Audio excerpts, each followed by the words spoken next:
പിന്നെ ഞാൻ കാണിക്കുന്ന ഈ ഒരു ഈ ബ്രീത്തിങ്ങിലൂടെ നമ്മുടെ ബ്രെയിനിനെ വളരെയധികം ഹാപ്പിയിലേക്ക് കൊണ്ടുവരാൻ സാധിക്കും. അതായത് നമ്മളൊരു ഭാഗത്ത് ഇരുന്ന് മനസ്സിലുള്ള പ്രശ്നങ്ങളൊക്കെ ഒഴിവാക്കി മാറ്റിവെച്ച് കൈ മലർത്തി പിടിച്ചുകൊണ്ട് കയ്യിൽ മുട്ടിലേക്ക് മലർത്തി പിടിച്ചുകൊണ്ട് ശ്വാസം വലിക്കുക. അഥവാ ഈ രീതി ഞാൻ പറയുന്നത് നോക്കൂ.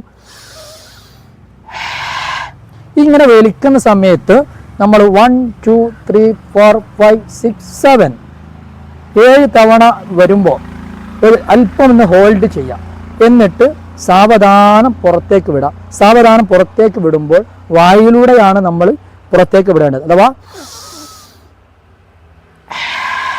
ഈ ഒരു ശബ്ദത്തിൽ നമുക്ക് ഒരു 7 തവണ അല്ലെങ്കിൽ 11 തവണ നമ്മൾ ചെയ്യുകയാണെങ്കിൽ നമ്മുടെ ടെൻഷൻ കുറയാൻ വളരെയധികം നല്ലൊരു മാർഗമായിട്ട് നമ്മൾ മനസ്സിലാക്കേണ്ടതുണ്ട്.